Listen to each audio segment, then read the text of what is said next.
अस्सलाम वालेकुम। आज ये हमारा लेक्चर नंबर 3 है एंड इसमें हम डील करेंगे the factors affecting the rate of enzyme. जब भी एंजाइम के चैप्टर की बात की जाती है, ऐसा हो ही नहीं कि एग्जामिनर आपसे इस टॉपिक में से क्वेश्चन ना पूछे। तो that mean this topic is very very important for you all.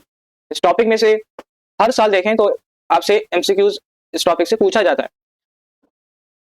चलें, अब सबसे पहले मैं बात करता हूँ कितने फैक्टर्स हैं जो कि अफेक्ट करते हैं रेट ऑफ एंजाइम एक्शन को। ठीक है, तो उसके बारे में मैं बात करूंगा, factors affecting the enzyme action.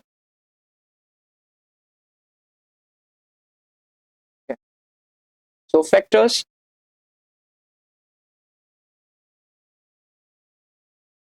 affecting the enzyme action। इस टॉपिक को कंटिन्यू करने से पहले मैं कुछ टिप्स आपको दे दूं। Factors affecting the rate of enzyme.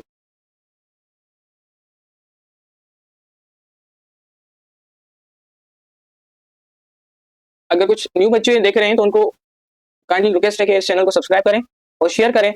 कोई भी क्यूरीज हो वो कमेंट में पूछ सकते हैं। अब आते हैं factors affecting the rate of enzyme action. इसमें मैं सबसे पहले जिस फैक्टर की बात करूंगा, जो आपके पास टेम्परेचर है वो। सो टेम्परेचर ये आपके पास एक फैक्टर है जो कि एंजाइम की एक्टिविटी पर अफेक्ट करता है, टेम्परेचर। और दूसरा इसमें जो फैक्टर आता है आपके पास पीएच। पीएच भी it is very important factor, ये भी आपके पास एंजाइम की एक्टिविटी पर अफेक्ट करता है। ठीक है, नेक्स्ट इसमें आपके पास जो फैक्टर आता है जो कि सबस्ट्रेट, जो सबस्ट्रेट की कंसंट्रेशन है वो भी इस फैक्टर में आपके पास आती है। और फैक्टर है जो कि एंजाइम की एक्टिविटी को अफेक्ट कर सकता है, वो है रेडिएशंस। ये अलग से तो नहीं मेंशन आपकी बुक के अंदर, लेकिन नोट कर दें, एग्जामिनर आपको कंफ्यूज करने के लिए देता है। तो रेडिएशन भी आपके पास एक फैक्टर है जो कि एंजाइम को अफेक्ट करता है। नेक्स्ट आपके पास जो फैक्टर आता है that is called the activators. ये भी आपके पास डायरेक्टली मेंशन तो नहीं है, लेकिन इनडायरेक्टली मेंशन है, तो आप इसको जरूर नोट करते जाएं। ये आपके पास पूछे जाते हैं एग्जाम के अंदर। आपके पास एक्टिवेटर है, is also the factor which affecting the enzyme activity। इसमें एक और आपके पास आता है, this one is called, temperature आपके पास हो गया, पीएच हो गया, ठीक है। एंजाइम की कंसंट्रेशन, जो आपके पास एंजाइम की कंसंट्रेशन है, enzyme concentration it also affect the factors, is the factor which affect the enzyme action. उसके अलावा एक और फैक्टर इसमें आता है दैट इज कॉल्ड इनहिबिटर। पढ़ेंगे आगे भी जाकर, जो आपके पास इनहिबिटर है वो भी एंजाइम की एक्टिविटी पर अफेक्ट करता है।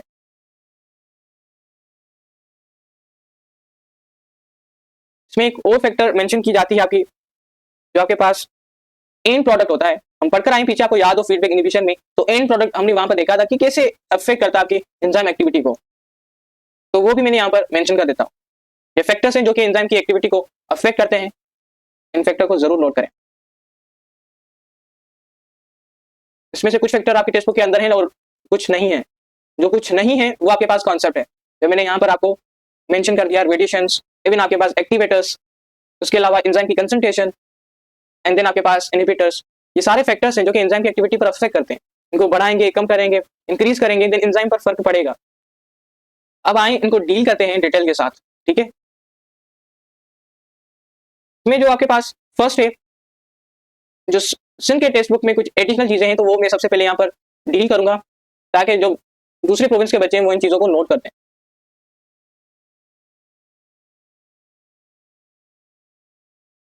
इसमें आपके पास आता है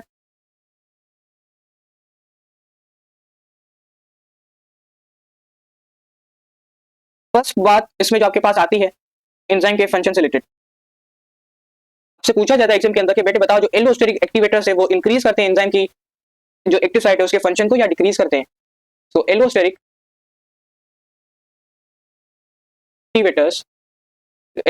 एक्टिवेटर्स हैं, ये क्या करते हैं, दे इंक्रीज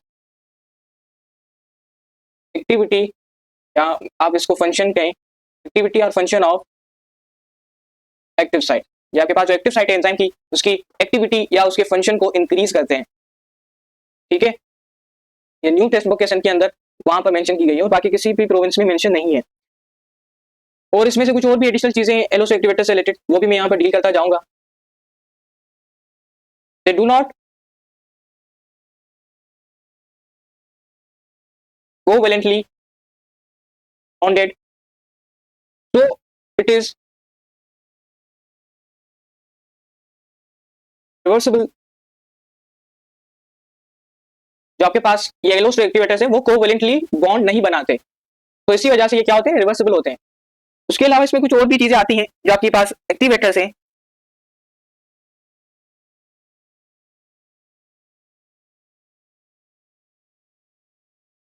ये जो आपके पास एलोस्टेरिक एक्टिवेटर्स हैं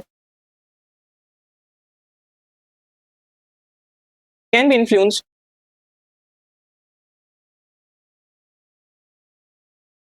थर्मल फैक्टर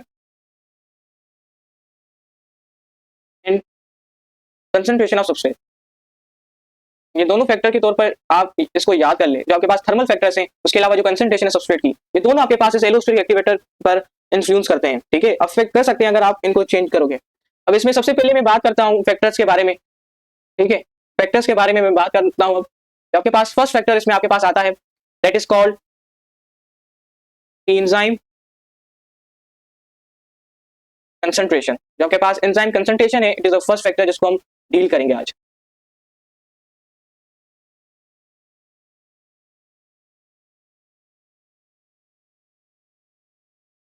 ठीक है, इसमें फर्स्ट पॉइंट आप नोट करें, जो आपके पास एंजाइम की कंसंट्रेशन है ये क्या करती है, ठीक है।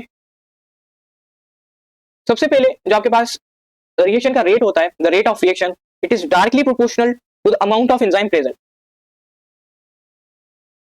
अमाउंट ऑफ एंजाइम प्रेजेंट, ठीक है। अगर आप एंजाइम की अमाउंट को इंक्रीज करोगे तो जाहिर ही बात है जो एक्टिव साइट होगी वो भी क्या करेगी बेटे, इंक्रीज करेगी। अगर एक्टिव साइट इंक्रीज करेगी देन रेट ऑफ रिएक्शन क्या होगा आपके पास, रेट ऑफ रिएक्शन भी आपके पास इंक्रीज होगा, ठीक है, ये बात जरूर नोट कर दें। इसमें एक और बात आपके पास आती है, अगर एग्जामिनर आपको कहे if amount of an enzyme, if amount of an enzyme increased by twofold या 2 times the rate of reaction will be, इस तरह से आपसे एमसीक्यूज पूछे जाएंगे, the rate of reaction will be। अगर आप क्या करें, एंजाइम को 2 गुना बढ़ा दें तो रेट पर क्या फर्क पड़ेगा। अब मैंने बताया जो आपके पास रेट होता है रिएक्शन का, रेट यानी स्पीड, वो डायरेक्टली प्रोपोर्शनल है अमाउंट ऑफ एंजाइम पर। एग्जामिनर कह रहा है कि जो आपने जो अमाउंट बढ़ा है एंजाइम का वो कितना किया, 2 टाइम्स, ठीक है, तो रेट भी क्या होगा आपके पास, 2 टाइम होगा, तो the rate will be 2 time या 2 टाइम, या इसको हम कहते हैं डबल, ठीक है। तो इस तरह से आपके पास एमसीक्यूज आते रहते हैं इससे रिलेटेड, ठीक है। इसमें कुछ और चीजें होंगी तो वो मैं यहाँ पर डील कर दूंगा। अब आते हैं नेक्स्ट फैक्टर की तरफ, जो आपके पास नेक्स्ट फैक्टर है that is called the substrate concentration, substrate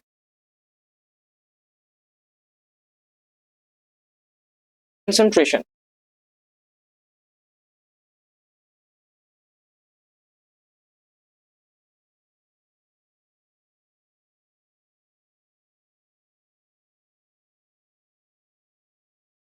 ठीक है, इसमें सबसे पहले जो पॉइंट यहाँ पर मैं मेंशन करूंगा वो देखें, जो आपके पास सबस्ट्रेट कंसंट्रेशन से रिलेटेड जो पॉइंट आती है, इसमें भी वही बात, the rate of reaction, the rate of reaction it is directly proportional substrate concentration, जो आपके पास सबस्ट्रेट की अमाउंट है उस पर डायरेक्टली प्रोपोर्शनल है, ठीक है।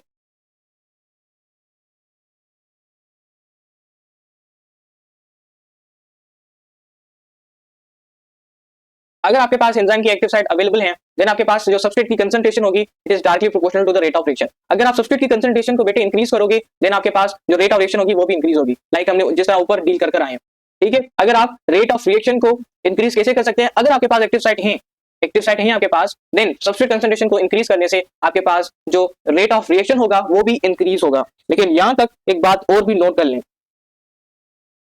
Eight higher concentration, at higher concentration of enzyme,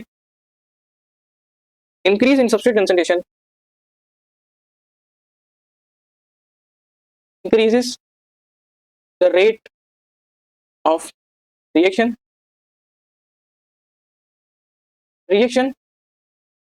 reaches to maximum at equilibrium state.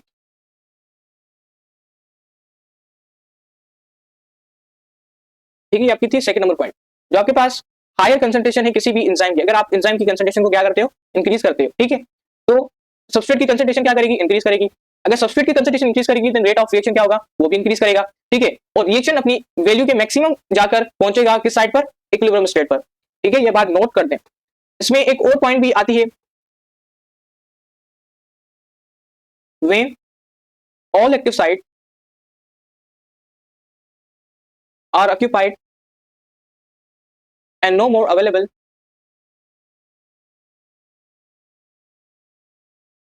so this state called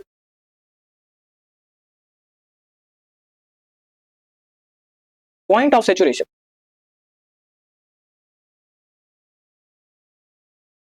Point of saturation, ठीक है। अगर आपके पास सारी की सारी एक्टिव साइट जो है वो ऑक्यूपाई कर ले सबस्ट्रेट, देन जो एक आगे जाकर एक ऐसी पॉइंट आएगी जिसको हम कहते हैं पॉइंट ऑफ सैचुरेशन। इस पॉइंट के बाद कोई भी रिएक्शन जो है वो इंक्रीज नहीं करेगा, ठीक है। मैं अब इन सारी चीजों को अगेन एक्सप्लेन कर रहा हूं, आप अगेन सुने, ठीक है। लाइक ये आपके पास एक एंजाइम है, ठीक है, ये आपके पास सबस्ट्रेट है। जब सबस्ट्रेट एंजाइम की एक्टिव साइट को ऑक्यूपाई कर लेगा और बाकी आपके पास दूसरे सबस्ट्रेट भी हैं, अभी आपके पास दूसरे सबस्ट्रेट भी हैं, देखें बहुत से आपके पास सबस्ट्रेट यहाँ पर पड़े हैं, लेकिन किसी एक ने ऑक्यूपाई कर लिया, क्यों, क्योंकि आपके पास जो एक्टिव साइट थी वो क्या थी, आपके पास एक थी, ठीक है। तो सबसे पहले यहाँ पर मैं ग्राफ के थ्रू शो करूंगा कि जो आपके पास एंजाइम का रेट है वो शुरू में इंक्रीज करेगा। अब क्योंकि एक्टिव साइट बची ही नहीं है, जो बची थी वो भी किसी एक ने ऑक्यूपाई कर ली, तो इसके तो अब जाकर आपके पास जो रेट होगा वो यूनिफॉर्म हो जाएगा, दैट मीन उसमें कोई भी चेंजिंग नहीं आएगी। तो ये जो मैंने यहाँ पर पॉइंट मेंशन किया है, इस पॉइंट को मैं नाम देता हूं पॉइंट ऑफ सैचुरेशन का, पॉइंट ऑफ सैचुरेशन। ये बात जरूर नोट कर दें यहाँ पर, ठीक है। और इस पॉइंट के बाद अगर आप सबस्ट्रेट की कंसंट्रेशन को इंक्रीज करते हो, क्या करते हो, सबस्ट्रेट की कंसंट्रेशन को इंक्रीज करते हो, कोई फर्क नहीं पड़ेगा, does not affect the rate of reaction, क्योंकि जो एक्टिव साइट थी वो तो कंप्लीट हो गई, अब कोई एक्टिव साइट बची ही नहीं है जो कि दूसरा सबस्ट्रेट आकर उसको ऑक्यूपाई करे। तो जो आपके पास अगर सबस्ट्रेट कंसंट्रेशन चाहे आप 1,00,000 ही कर दें, लेकिन एक्टिव साइट ही ऑक्यूपाई है, एक्टिव साइट हमारे पास एक है, सबस्ट्रेट हमारे पास 1,00,000 है, तो वो क्या सारी की सारी एक्टिव साइट को ऑक्यूपाई कर सकेंगे, बिल्कुल नहीं, सिर्फ एक ही कर सकेगा इस 1,00,000 में से। तो आगे चलकर आपके पास पॉइंट ऑफ सैचुरेशन आएगी, उसके बाद चाहे आप 2,00,000 ही कर दें सबस्ट्रेट की कंसंट्रेशन को, लेकिन एंजाइम के रेट पर कोई फर्क नहीं पड़ेगा। ये बात जरूर नोट कर दें, और पास पेपर में आ भी चुकी है ये सारी बातें। अब मैं आता हूं नेक्स्ट, जो आपके पास फैक्टर है दैट इज कॉल्ड टेम्परेचर, ठीक है, टेम्परेचर।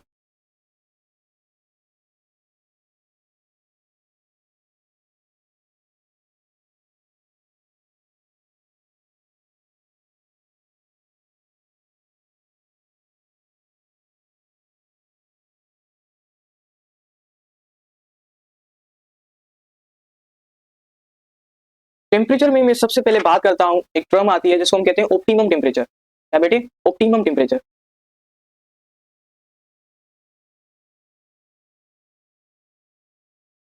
सबसे पहले मैं बताऊंगा ऑप्टिमम टेम्परेचर है क्या, फिर मैं इसकी डेफिनेशन को मेंशन करूंगा। जो बेटे ऑप्टिमम टेम्परेचर होता है के पास, लाइक हम पीएच स्केल पढ़कर आए हैं केमिस्ट्री के अंदर, ठीक है, मैं अब टेम्परेचर की स्केल बता रहा हूं। यहां पर आपके पास जो है मैंने 3 पॉइंट्स मेंशन कर दिए हैं, मार्क कर दिए हैं। जो फर्स्ट आपके पास है that is 0 degree Celsius, then आपके पास है 37 डिग्री सेल्सियस, ठीक है, और आपके पास जो इससे हाई है वो है 0 डिग्री सेल्सियस, ठीक है। अब ये जो आपके पास है वो है मिडिल पॉइंट, और इस मिडिल पॉइंट को मैं नाम देता हूं ऑप्टिमम टेम्परेचर का। किसका, ऑप्टिमम टेम्परेचर का, ऑप्टिमम टेम्परेचर, ठीक है। और जो मोस्टली एंजाइम्स होते हैं वो इसी टेम्परेचर पर फंक्शन परफॉर्म करते हैं। अगर आप इस ऑप्टिमम टेम्परेचर से जाएंगे 0 डिग्री सेल्सियस की तरफ, देन क्या फर्क पड़ेगा, और अगर जाएंगे 100 डिग्री सेल्सियस पर, देन क्या फर्क पड़ेगा, वो हम इस टेम्परेचर वाले टॉपिक में डील करेंगे, ठीक है। सो ऑप्टिमम टेम्परेचर वो टेम्परेचर जिस पर एंजाइम ज्यादा से ज्यादा अपना फंक्शन परफॉर्म करता है। Temperature at which enzymes perform maximum function. अब क्वेश्चन आता है क्या बताएं, जो आपके पास ह्यूमन है उसके अंदर ऑप्टिमम टेम्परेचर कितना है, जो आपके पास ह्यूमन है उसके अंदर जो ऑप्टिमम टेम्परेचर की वैल्यू मेंशन की गई है that is equal to -37 degree Celsius. कितना? -37 degree Celsius, it is the optimum temperature in the human. ठीक है, अब मैं बात करता हूं इस स्केल की। 100 डिग्री सेल्सियस एंजाइम पर क्या फर्क पड़ेगा और 80 डिग्री सेल्सियस पर क्या फर्क पड़ेगा। 100 डिग्री सेल्सियस को अगर एग्जामिनर आपको कंफ्यूज करने के लिए 100 डिग्री सेल्सियस की जगह पर हॉट भी लिख सकता है, ठीक है, और 0 डिग्री सेल्सियस पर कोल्ड भी लिख सकता है, तो ये बात जरूर नोट कर दें। ठीक है, अब ये दोनों पॉइंट्स है जहां पर आपसे एग्जामिनर आपको कंफ्यूज करने के लिए क्वेश्चन पूछ सकता है। ठीक है, जो आपके पास 0 डिग्री सेल्सियस है, सबसे पहले मैं उसकी बात करूंगा। याद रखें, जो आपके पास 0 डिग्री सेल्सियस है, यहाँ पर जो एंजाइम की एक्टिविटी होती है, एंजाइम एक्टिविटी विल रिड्यूस, वो बहुत कम हो जाती है। ठीक है, बट यहाँ पर एक और बात नोट करें, enzyme not destroy. 0 degree Celsius पर एंजाइम डिस्ट्रॉय नहीं होता, लेकिन उसकी जो एक्टिविटी होती है दैट विल रिड्यूस, ये बात नोट करें। बट एंजाइम जो है वो डिस्ट्रॉय नहीं होता, उसका स्ट्रक्चर डिस्ट्रॉय नहीं होता, डीनेचर नहीं होता। लेकिन बात करूं 100 डिग्री सेल्सियस में, तो 100 डिग्री सेल्सियस में एंजाइम कंप्लीटली डीनेचर हो जाता है, एंजाइम कंप्लीटली डीनेचर।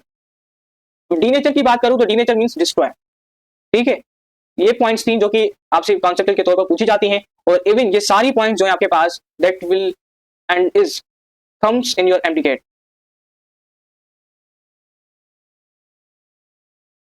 आपके पास एमडीकेट के अंदर आ भी चुकी हैं और आएंगी भी, सही मैं इतना भी बता दूं। ठीक है, तो 100 डिग्री सेल्सियस पर क्या होता है बेटे, एंजाइम जो है कंप्लीटली डीनेचर। जो आपके पास 0 डिग्री सेल्सियस है वहां पर क्या होता है, एक्टिविटी रिड्यूस टू मिनिमम, कम से कम हो जाती है, but enzyme does not destroy, but enzyme की स्ट्रक्चर डैमेज नहीं होता। ठीक है, अब आते हैं एक और पॉइंट की तरफ। आपसे पूछा जाता है कि बेटे बताओ जो टेम्परेचर है वो क्या करता है, उसका क्या इफेक्ट है एंजाइम के ऊपर। सॉरी, अब मैं बात करता हूं इफेक्ट की।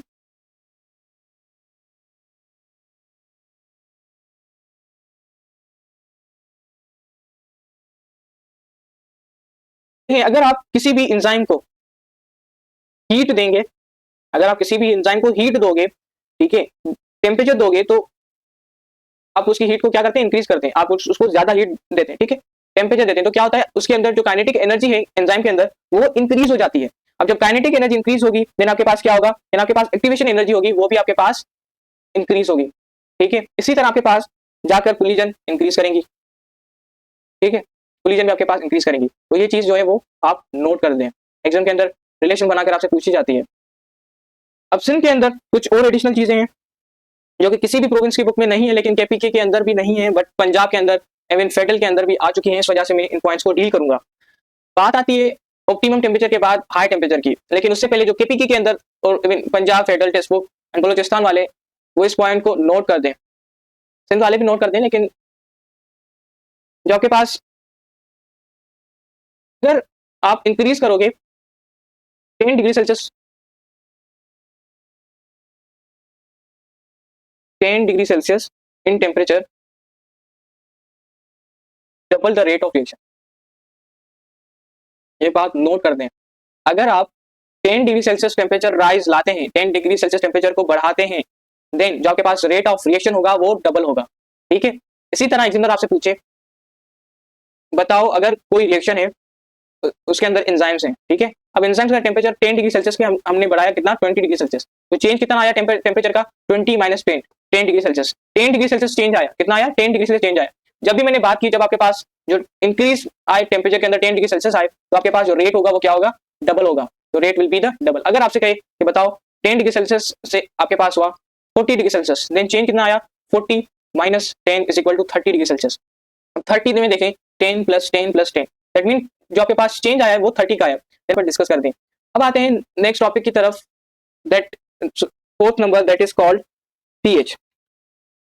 बट उससे पहले मैं बात करता हूं हाई टेम्परेचर की। जो हाई टेम्परेचर है उससे रिलेटेड एमसीक्यूज आते हैं इसके अंदर, इवन पीएमडीसी ने भी कंडक्ट किया था 2020 के अंदर, तो वहां पर भी आए थे हाई टेम्परेचर, हाई टेम्परेचर। अब इससे रिलेटेड बहुत से एमसीक्यूज आपके पास आते हैं।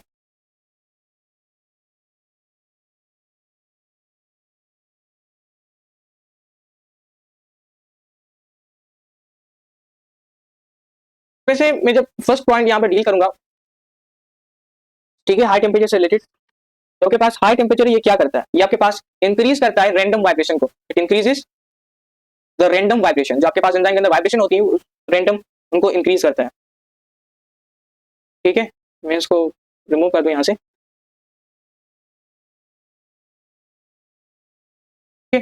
Increases the random vibration, number 1। इसमें एक और पॉइंट भी नोट करें, और ये पॉइंट आपके पास सिंक के टेक्स्ट बुक के अंदर मेंशन की गई है। Most of the enzyme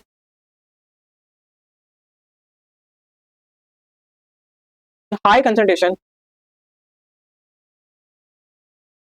most of the enzyme in higher concentration have optimum temperature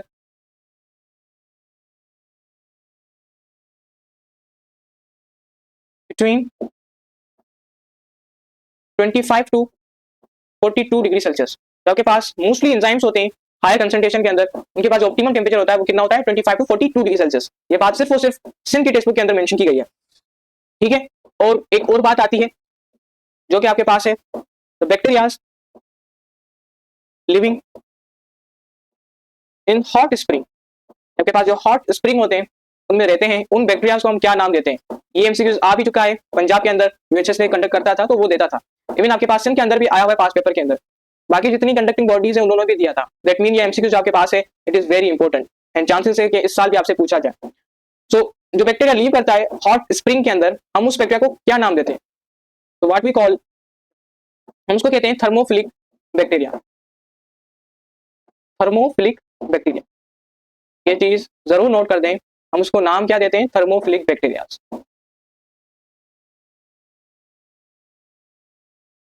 अब इसमें एक और बात आती है, एग्जामिनर आपसे पूछता है कि बेटे बताओ जो आपके पास थर्मोफिलिक बैक्टीरिया है इसका ऑप्टिमम टेम्परेचर क्या होता है, what is the optimum temperature of thermophilic bacteria. तो ये नोट कर लें, जो आपके पास थर्मोफिलिक बैक्टीरिया है इसका ऑप्टिमम टेम्परेचर मेंशन किया जाता है, that is 70 degree Celsius or above it.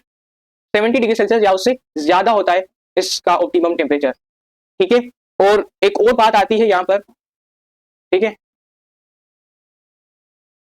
तो ऐसे बैक्टीरिया जिनके पास जो एंजाइम्स होता है उनके पास ऑप्टिमम टेम्परेचर होता है वो 70 डिग्री सेल्सियस होता है। और इस तरह के जो एंजाइम्स हैं उनका फंक्शन क्या होता है, such type of enzymes are used in biological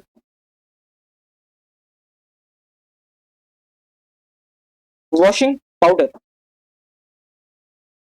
eight high temperature. ये पॉइंट जो मैंने अभी मेंशन किया इसको जरूर नोट करें इसके साथ।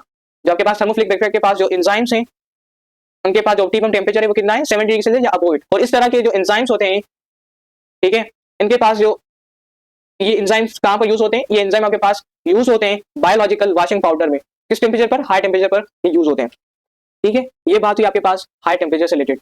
अब मैं नेक्स्ट टॉपिक पर आता हूं, that is related to the pH. तो आपके पास next fourth number, I think fourth number है, दैट इज पीएच। पीएच से रिलेटेड भी आपके पास बहुत से क्वेश्चन आए हुए हैं पास पेपर के अंदर, तो हम अब पीएच को डील करेंगे। वही बात, ऑप्टिमम पीएच, वो पीएच जिस पर आपके पास एंजाइम्स मैक्सिमम फंक्शन परफॉर्म कर सकें उसको हम कहते हैं ऑप्टिमम पीएच। ठीक है, अब यहां पर मैं बात करता हूं पीएच से रिलेटेड।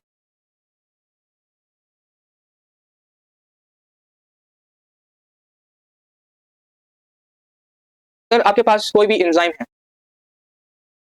ठीक है, उसमें पीएच की जो चेंजिंग है वो दो तरह से हो सकती है, में दो तरह से पीएच की चेंजिंग हो सकती है। एक आपके पास चेंजिंग इस तरह से हो सकती है, जो आपके पास पीएच हो उसमें स्लाइड चेंज आए, स्लाइड चेंज इन पीएच।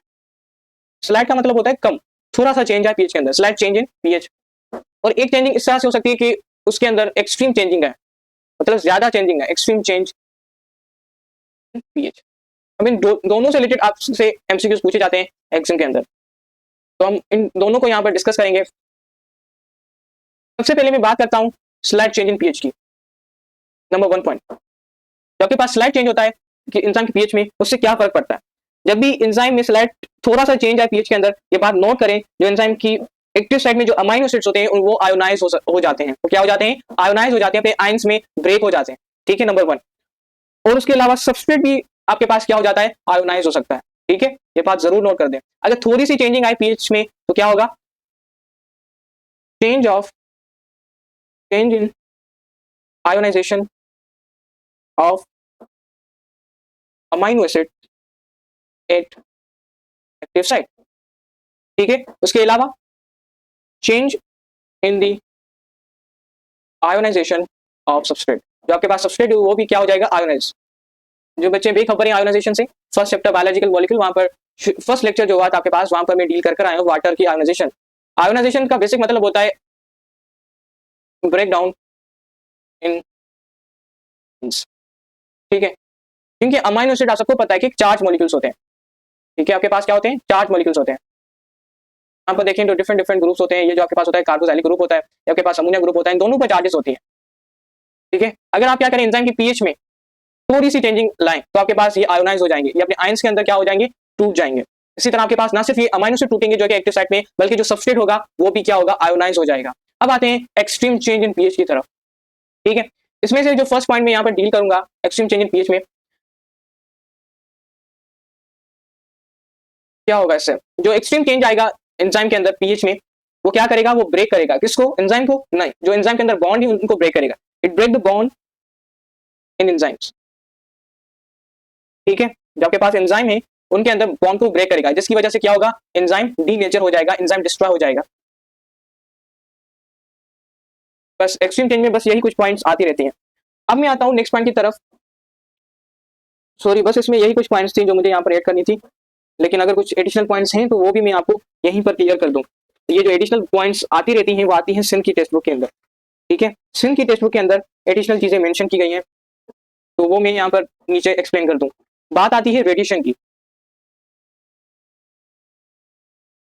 ठीक है, यहाँ पर एक टेबल है वो मुझे बनानी है, लेकिन रेडिएशन छोटा सा टॉपिक है, इसको भी डील कर दें। तो आपके पास रेडिएशन से रिलेटेड आपसे एमसीक्यूज पूछे गए पास पेपर के अंदर।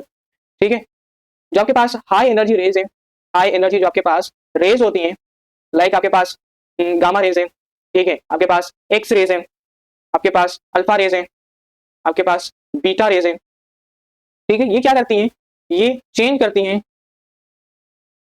शेप ऑफ एंजाइम को। क्या करती हैं, जो एंजाइम का जो शेप होता है उसको चेंज करती हैं। ये चीज नोट कर दें। ठीक है, बस यही कुछ चीजें थी सिंध की टेक्स्ट बुक के अंदर जो कि एडिशनल थी। बाकी अब मैं आता हूँ टेबल के ऊपर। जो आपके पास टेबल के बारे में पूछा जाता है तो मैं उस टेबल को यहाँ पर डील कर देता हूँ। ठीक है, आप इस टेबल को जरूर नोट करें क्योंकि इससे रिलेटेड पास पेपर के अंदर एमसीक्यूज आए हुए हैं। पीएच से रिलेटेड टेबल में यहाँ पर बनाऊंगा।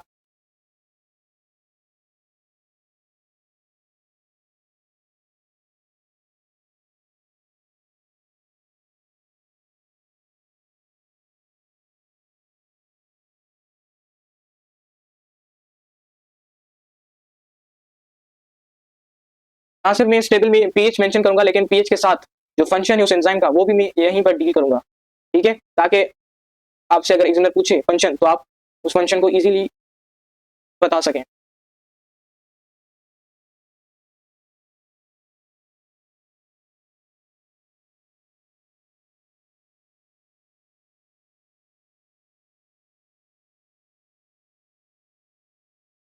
ठीक है, अब हम स्टार्ट करते हैं इस पीएच के टेबल को।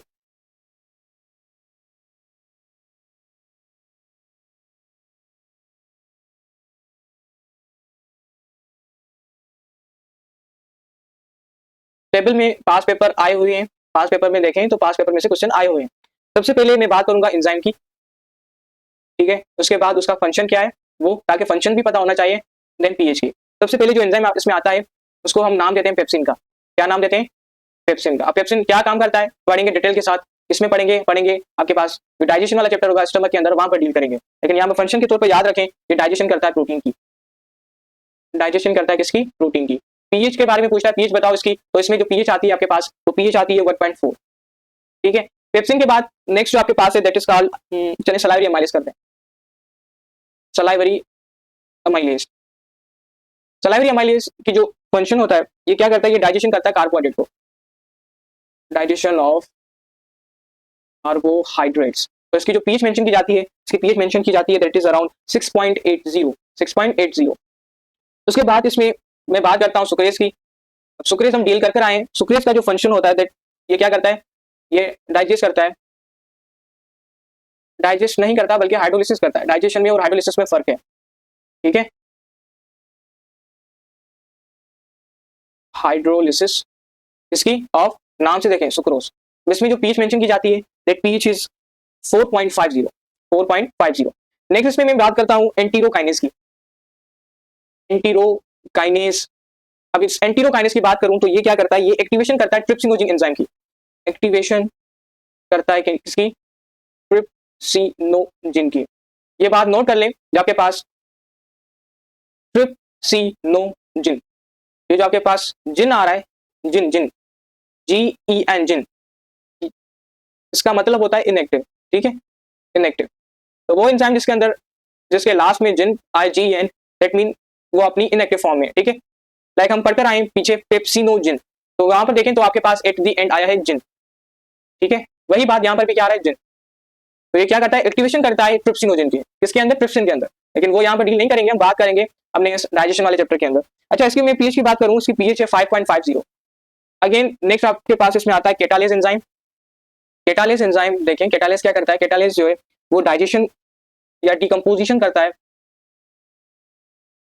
पढ़ेंगे पेरोक्सिसोम के अंदर, डिकम्पोजिशन करता है हाइड्रोजन पेरोक्साइड की। याद रखें ये हाइड्रोजन पेरोक्साइड है, तो आपके पास H2O2 है, इसको हम कहते हैं हाइड्रोजन पेरोक्साइड, ठीक है।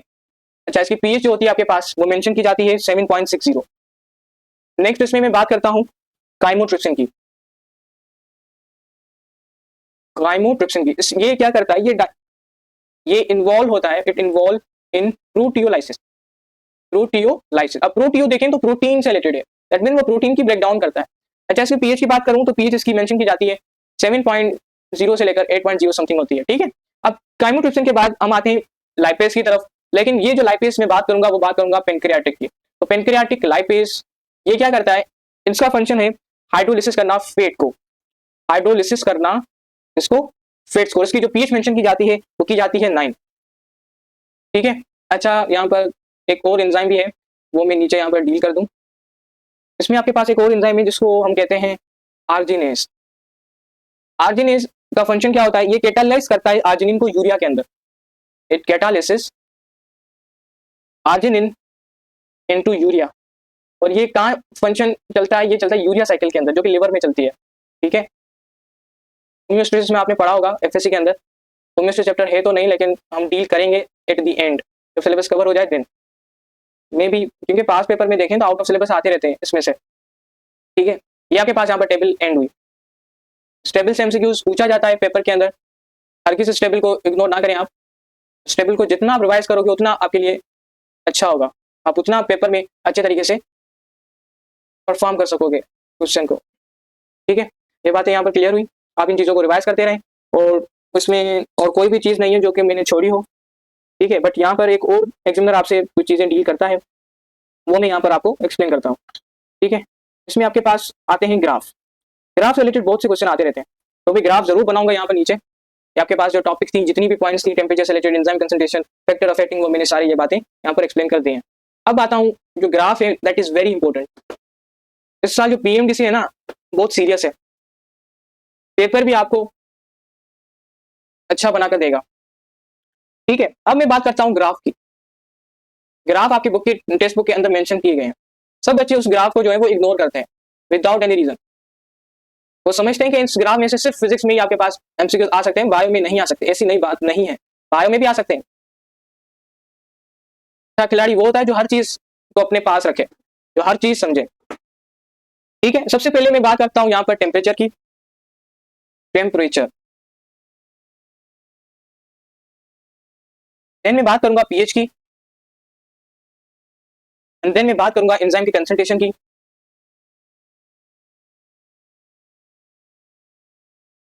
और जो आपके पास लास्ट हमने बात की थी वो सबस्ट्रेट के कंसंट्रेशन की। देखिए ये जो सबस्ट्रेट कंसंट्रेशन और एंजाइम कंसंट्रेशन है, इसमें आपको डिफिकल्टी होगी, लेकिन जब आप एक चीज को बार बार रिवाइज करोगे, बार बार देखोगे, तो आपका माइंड उसको आपको डिफाइन कर देगा आपकी लैंग्वेज में। तो हर चीज को समझने से पहले आप उस चीज को रिवाइज जरूर करें, ठीक है, ओके। टेम्परेचर की बात करता हूं मैं। आप सबको पता है जो आपके पास टेम्परेचर है, इसका बहुत बड़ा इन्फ्लुएंस होता है एंजाइम के ऊपर। पढ़कर आए पीछे, का बहुत बड़ा इन्फ्लुएंस होता है या बिग इफेक्ट होता है ऑन एंजाइम एक्टिविटी के ऊपर, ठीक है। अगर आप ज्यादा हीट प्रोवाइड करोगे एंजाइम को, तो जाहिर बात है उसमें जो काइनेटिक एनर्जी होगी वो भी क्या करेगी, इंक्रीज करेगी। ठीक है, अब मैं बात करता हूँ ग्राफ के बारे में। मैं बात करता हूँ ग्राफ के बारे में। यहाँ पर ग्राफ से रिलेटेड क्वेश्चन आते रहते हैं। ठीक है, यहाँ पर जो मैं मेंशन करूंगा दैट इज टेम्परेचर। यहाँ पर आपके पास होगा रेट ऑफ रिएक्शन। ठीक है,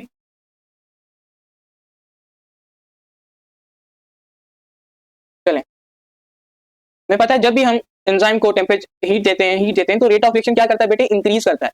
रेट ऑफ रिएक्शन इंक्रीज करता जा रहा है, लेकिन एक पॉइंट ऐसी आती है फिर उसके बाद वो डिक्रीज करने लगता है। ये जो पॉइंट यहाँ पर आई है, ये जो पॉइंट यहाँ पर आई है, यहाँ पर मैं इसको डिनोट करूं, ये जो पॉइंट यहाँ पर आई है, इस पॉइंट को हम क्या नाम देंगे? देखें, शुरू में देखें तो आपके पास जो है वो इंक्रीज कर रहा है, फिर उसके बाद डिक्रीज कर रहा है। ठीक है, ये जो पॉइंट यहाँ पर आई है हम इसको नाम देते हैं ऑप्टिमम टेम्परेचर का। क्या कहते हैं? Optimum temperature. और हमने पढ़ा है ऑप्टिमम टेम्परेचर के बाद अगर एंजाइम क्या करता है, ऑप्टिमम टेम्परेचर के बाद अगर आप हीट करते हैं तो एंजाइम की एक्टिविटी जो होती है वो डिक्रीज करती है। क्यों डिक्रीज करती है? क्योंकि एंजाइम जो है वो डिस्ट्रॉय होना शुरू हो जाता है। ठीक है, चलिए ये बात हुई आपके पास टेम्परेचर की। ठीक है, अब मैं बात करता हूँ पीएच की। जो आपके पास पीएच से रिलेटेड क्वेश्चन आते रहते हैं तो हम उसके बारे में डील करते हैं। पीएच आप सबको पता है जो आपके पास एंजाइम्स होते हैं उनके पास ऑप्टिमम पीएच होती है, तभी वो अच्छी तरीके से अपना फंक्शन परफॉर्म करते हैं। Enzymes have optimum pH. ठीक है, अब यहाँ पर अगेन हम ग्राफ के थ्रू एक्सप्लेन देखेंगे कि कैसे पीएच अफेक्ट करता है एंजाइम की एक्टिविटी के ऊपर। यहाँ पर आपके पास नीचे पीएच और यहाँ पर आपके पास होगा रेट ऑफ रिएक्शन। ठीक है, pH and then rate of reaction. तो अगर आप देखें कोई भी एक एंजाइम है, चले हम ऊपर जो टेबल हमने पढ़ी है उसमें से कोई एक एंजाइम लेते हैं। हम लेते हैं पेप्सिन को। ठीक है, मैं पेप्सिन को यहाँ पर लेता हूँ एग्जाम्पल के तौर पर, और इसकी पीएच जरूर नोट करें जो कि आपके पास 1.4। अब आते हैं नीचे, जो आपके पास पीएच है, फॉर एग्जाम्पल हमारे पास एक एंजाइम है जिसको मैंने नाम दिया था पेप्सिन का। ठीक है, तो उसकी पीएच जो है वो शुरू में क्या करेगी, इंक्रीज करेगी। यहाँ पर मैं इसको नाम दूं फॉर एग्जाम्पल 1 का, देन मैं इसको नाम दूं 1.25 का, देन इसको मैं नाम दूं 1.4 का, देन इसको मैं नाम दूं 2 का। ठीक है, तो यहाँ पर देखें जब हम उसकी पीएच जो है वो क्या कर रही है, इंक्रीज कर रही है, इंक्रीज कर रही है, फिर अगेन एक ऐसी पॉइंट आई फिर वहां पर वो क्या करने लगी, डिक्रीज करने लगी। क्योंकि हमें पता है ये जो हमने एंजाइम लिया है ये एंजाइम है आपके पास पेप्सिन, और पेप्सिन की पीएच भी हमें याद है जो है कि 1.4 उसकी पीएच है। ठीक है, तो इट मीन उसकी जो पीएच है वो कितनी है, 1.4, और ये जो 1.4 है ये पेप्सिन की ऑप्टिमम पीएच है। दैट मीन ज्यादा से ज्यादा जो पीएच है वो 1.4 है। अगर आप 1.4 से और ज्यादा करोगे पीएच को, पीएच का मतलब आपके पास जो आपके पास हाइड्रोजन आयंस होते हैं, OH आयंस होते हैं, उनकी कंसंट्रेशन होती है। अगर आप हाइड्रोजन आयन और हाइड्रोक्सिल आयन की कंसंट्रेशन को इंक्रीज करते जा रहे हो 1.4 तक, फिर तो ठीक है, लेकिन उसके बाद और भी इंक्रीज करते जा रहे हो, 2 तक लेकर जा रहे हो, तो क्या होगा, एंजाइम की जो एक्टिविटी होगी वो डिक्रीज करेगी। एंजाइम की एक्टिविटी क्या होगी, डिक्रीज करेगी। ठीक है, और एक ऐसा पॉइंट आएगा जहां पर एंजाइम जो होगा वो क्या हो जाएगा, डीनेचर हो जाएगा, जिस तरह टेम्परेचर में हो गया था। ये बात हुई पीएच की। अब मैं आता हूं आपके पास एंजाइम की कंसंट्रेशन के ऊपर। अगर आपको ये ग्राफ समझ में आ रहे हैं दैट मीन जो भी ऊपर बात हुई है आपको समझ में आ चुकी है। ठीक है,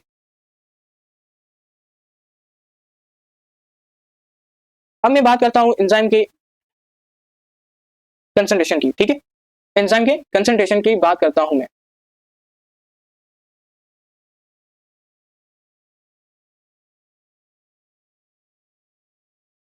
यहां पर आपके पास आएगा एंजाइम कंसंट्रेशन और वहां पर आपके पास आएगा रेट ऑफ रिएक्शन, देन यहां पर रेट ऑफ रिएक्शन। ठीक है, अगर आप क्या करते हैं एंजाइम कंसंट्रेशन को, आप एंजाइम की कंसंट्रेशन है वो क्या करते हैं, इंक्रीज करते हैं। आप इंक्रीज करते हैं एंजाइम की कंसंट्रेशन को, इंक्रीज करते जा रहे हैं, तो रेट ऑफ रिएक्शन भी इंक्रीज होगा। ये बात नोट कर लें।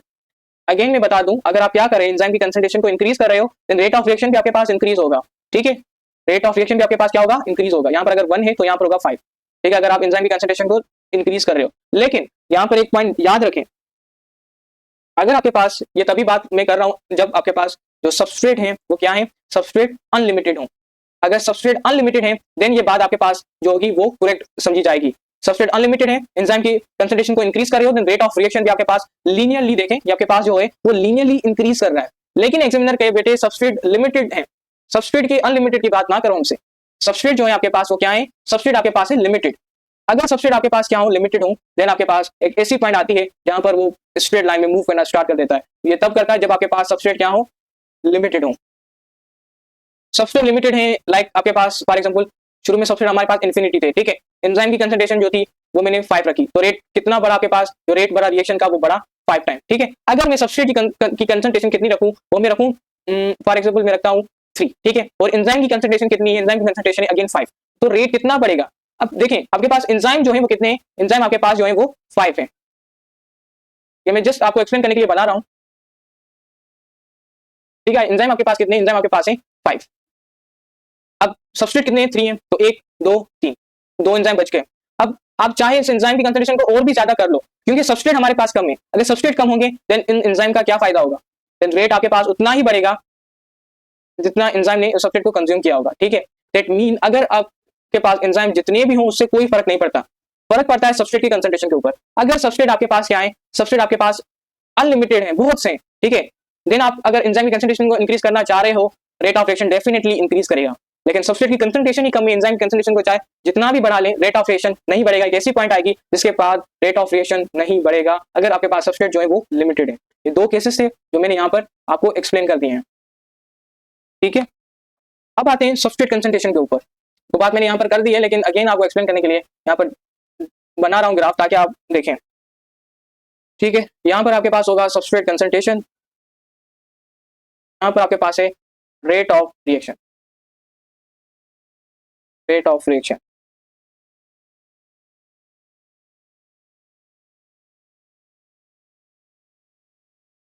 ओके। अब इसमें देखें,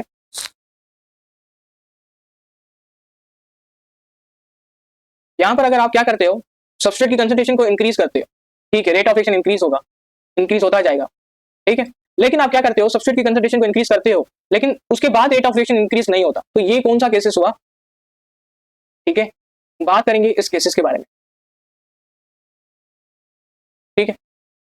ये बात जरूर नोट करें, जो आपके पास सबस्ट्रेट कंसंट्रेशन है वो इंक्रीज होगी होगी होगी होगी, लेकिन एक पॉइंट ऐसी आएगी उसके बाद आपके पास रेट ऑफ रिएक्शन इंक्रीज नहीं होगा। उस पॉइंट को हमने नाम दिया था पॉइंट ऑफ सैचुरेशन, और ये पॉइंट क्या है आपके पास, point of saturation, is called point of saturation. जहां पर क्या होता है, जहां पर आपके पास जो एंजाइम्स होते हैं,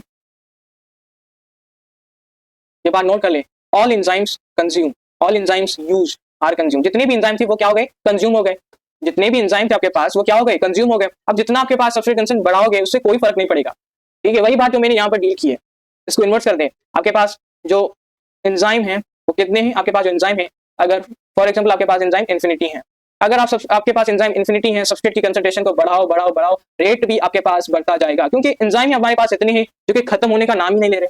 तो ये जो स्ट्रेट ग्राफ आएगा वो आपके पास इस स्टेटमेंट के अकॉर्डिंग आएगा, ठीक है, जो मैंने फर्स्ट स्टेटमेंट एक्सप्लेन किया। लेकिन आपके पास एंजाइम कितने हैं, आपके पास एंजाइम जो है वो है 5, ठीक है। सबस्ट्रेट आपके पास कितने हैं, सबस्ट्रेट आपके पास है 100, तो बेटे रेट बताएं कितना होगा। अब एंजाइम 5 है, सबस्ट्रेट आपके पास 100 है, तो रेट कितना होगा, जाहिर बात है कम ही होगा, जाहिर बात है इंक्रीज करने के बाद फिर ऐसा हो जाएगा, क्यों, क्योंकि जो आपके पास 100 एंजाइम में से जो आपके पास 100 सबस्ट्रेट में से जो आपके पास 100 क्या थे, सबस्ट्रेट थे, एंजाइम कितने हैं 5 हैं। उस 100 में से जो 5 सबस्ट्रेट थे उन्होंने ऑक्यूपाई कर लिया 5 एंजाइम को, उन्होंने ऑक्यूपाई कर लिया 5 एंजाइम को, बाकी पीछे कितने बचे, जो 5 सबस्ट्रेट ने इस एंजाइम को ऑक्यूपाई कर लिया, तो रेट क्या कर रहा था, इंक्रीज कर रहा था। लेकिन आगे जाकर वो स्ट्रेट हो गया, स्ट्रेट क्यों हुआ, क्योंकि बाकी आपके पास जो है वो 95 सबस्ट्रेट बचे, ठीक है, 95 सबस्ट्रेट बचे हैं, लेकिन एंजाइम की कंज्यूम होने के बाद क्योंकि एंजाइम ही नहीं है तो रेट कैसे बढ़ेगा, तो रेट आपके पास वही सेम रहेगा। इस पॉइंट को हमने नाम दिया था पॉइंट ऑफ सैचुरेशन का। अगर कोई भी बात अभी भी समझ में नहीं आई हो तो डाउट सेशन होगा, वहां पर आप डील करना टीचर के साथ, ठीक है, टीचर खुद आपको आंसर देंगे। ये नंबर नोट कर दें 0339725014, ठीक है। चलें मैं डिस्क्रिप्शन में भी दे दूंगा नंबर, तो आप वहां से भी टीचर से कांटेक्ट कर सकते हैं, ठीक है। डाउट सेशन आप ज्वाइन कर लें फ्री ऑफ कॉस्ट है, बच्चों को आंसर देते हैं, हमारे टीचर देते हैं। कोई भी परेशानी हो तो आप उस नंबर पर कांटेक्ट करें। ये था आज का हमारा lecture, factor affecting the enzyme action. Wish you best of the luck, इस चैप्टर को रिवाइज करते रहें। अल्लाह हाफिज।